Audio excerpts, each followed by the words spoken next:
ప్రకటించారు? 13. 2026లో ఎన్ని పద్మశ్రీ పురస్కారాలు ప్రకటించారు? 113. పద్మ పురస్కారాలు ఏ సందర్భంగా ప్రకటిస్తారు? గణతంత్ర దినోత్సవం. పద్మ పురస్కారాలలో అత్యున్నత పురస్కారం ఏది? పద్మ విభూషణ్. 2026 పద్మ పురస్కార జాబితాలో ఎంతమంది విదేశీయులు ఉన్నారు? 6.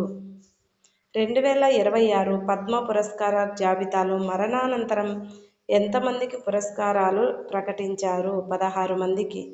పద్మ పురస్కారాలు ఏ రంగాలకు అందజేస్తారు?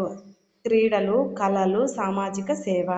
భారతదేశంలో పౌర పురస్కారాలలో భారతరత్నం తర్వాత స్థానం కలిగినవి ఏవి? పద్మ పురస్కారాలు.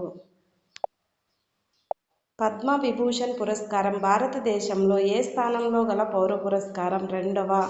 2026లో పద్మ విభూషణ్ పురస్కారం ఎంతమందికి ప్రకటించారు? 5 మందికి. దిలీప్ సింగ్ డియోల్ ఏ రంగంలో పద్మ విభూషణ్ పొందారు? కళలు. కె.టి. థామస్ ఏ రంగానికి చెందినవారు? ప్రజా వ్యవహారాలు. ఎన్. రాజం ఏ రంగంలో పురస్కారం పొందారు? కళలు. పి. నారాయణ్ ఏ రంగంలో పద్మ విభూషణ్ పొందారు? సాహిత్యం. ఎస్. అచ్యుతానందన్ ఏ రంగానికి చెందినవారు? ప్రజా వ్యవహారాలు. పద్మ విభూషణ్ పురస్కారం ఏ దేశానికి చెందినది? భారత్. పద్మ విభూషణ్ పురస్కారం ఏ విభాగానికి చెందుతుంది? పౌర పురస్కారం. క్రింది వారిలో కళల రంగంలో పురస్కారం పొందినవారు ఎవరు? ఎన్. రాజం.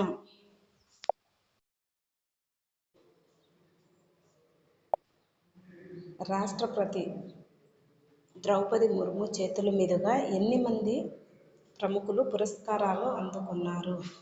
66 మంది. పద్మ అవార్డుల కార్యక్రమం ఎక్కడ జరిగింది? రాష్ట్రపతి భవన్.